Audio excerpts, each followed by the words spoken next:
Mr. President, The Democrat leader. I ask unanimous consent the quorum be dispensed with. Without objection. Now, Mr. President, President Trump's instincts on China are correct, but his execution is poor.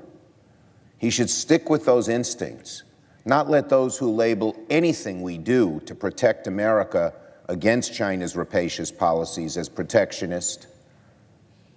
But at the same time, he should fix his plan so it really does what he intends it to do or wants it to do.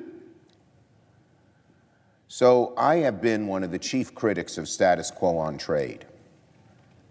Americans, and I share this, resent all those academics who, anytime you try to do anything with China, they say protectionist, trade war. The bottom line is simple. China's eating our lunch. China's rapacious. China, day by day, gnaws away at our economy by manipulating currency. They sometimes do it, they sometimes don't, but they will again when they can. By having no reciprocity. They don't let good American industries in, but they want to come here and do easily. By buying our family jewels, our intellectual property, our leading companies in robotics and in artificial intelligence and chips and pharmaceuticals.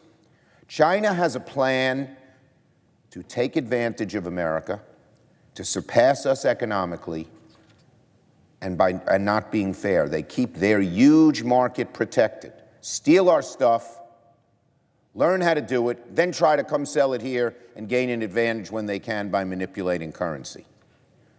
So the president should not be deterred by all of those business interests who are only interested in their profits, not in what's good for America.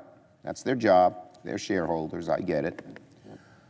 But he should not be deterred by them. But at the same time, he has to back off this plan, which doesn't do what it's supposed to do. The major harm is done to allies like Canada and Europe, not to China. So that's the tightrope we need to walk on. And if the president walks on that tightrope carefully and well, we'll support him. The president's instincts to go after China are correct, but the policy he proposes doesn't fit the bill. It's not well targeted, it's not precise, and as a result, it could cause a mess of collateral damage that hurts America more than it helps. The sweeping nature of the tariffs has already angered key allies in Canada and Europe, justifiably, and could draw reciprocal tariffs on American goods, raising costs on average consumers from coast to coast. A country like Canada, with which we have a trade surplus, could retaliate. Mr. President, focus on China. Go after China and do it in a smart, focused, but sharp-edged way. Don't create a policy that hurts our allies more than it hurts China and causes China to sort of giggle at our ineffectiveness. A trade war is not what we want. Making China play by the rules is what all Americans want, except the handful of businesses that just see their interest in raising their profits no matter where their jobs go, where they sell goods. China dumps counterfeit and artificially cheap goods into our market, denies the productive U.S. companies fair access to their markets, steals the intellectual property of American companies. Mr. President, I am pained, actually pained, because I love this country, and I want to see us stay economically number one. I am pained when I go over in my mind the statement of retired four-star General Keith Alexander, who was in charge of cybersecurity in America. He called China's theft of our intellectual property the greatest transfer of wealth in history. American wealth being actually stolen by China. And we sit here and shrug our shoulders or do these things that are not effective. So the Trump administration should rethink its approach to sweeping tariffs while there's still time, and instead focus its attention on China. China is our number one trade problem, not Canada, not Europe. And President Trump could do a much better job of tailoring his trade policy to address the real problems instead of creating new ones. Now, on infrastructure, last January, guided by what President Trump had said, he wants to work with Democrats on infrastructure, Senate Democrats unveiled our $1 trillion infrastructure plan. It was an outline, sent it to the president. We said it was one of the areas where we could work with the president to get something done. Then we waited, and we waited, and we waited. A full year after we made our proposal, the Trump administration finally released one of its own. Frankly, President Trump's plan, to put it kindly, President Trump's plan on infrastructure was underwhelming. It's going over like a lead balloon, and it's very simple why. After a year of bold promises about trillion-dollar infrastructure, a plan to build, quote, gleaming new roads, bridges, highways, railways, and waterways across our land, President Trump's infrastructure plan proposed no new net increase in infrastructure funding. It put in $200 billion and then took it away by cutting the existing programs of infrastructure. It won't get the job done. Robbing Peter to pay Paul a pittance won't do nearly enough to rebuild our infrastructure. And because so much of the funding is not from the federal government, which has traditionally funded the lion's share of infrastructure, highways, water and sewer, the money's going to have to come from two places, neither of which is a good outcome. Localities, which are starved for cash already, they're not going to build much. Or the private sector, which will, of course, quite naturally, want to pay back. That's how the private sector works. They're not going to put money up unless they're paid back. Not going to lend money without paying back. And you know what that'll mean? Tolls, tolls, tolls, and more tolls. Trump tolls, from one end of the nation to the other. That's not what America wants. Trump's plan is already a huge flop. Hardly anyone's paying attention to it. So we Democrats have a better deal to offer the American people. Rather than cutting existing infrastructure projects to pay for a paltry program that won't work, we want to roll back the Republican tax giveaways to big corporations and the very wealthy and invest that money instead in job-creating infrastructure.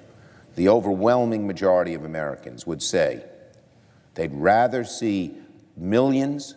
Our plan could create up to 15 million good-paying jobs for the middle class than give tax breaks to the wealthiest.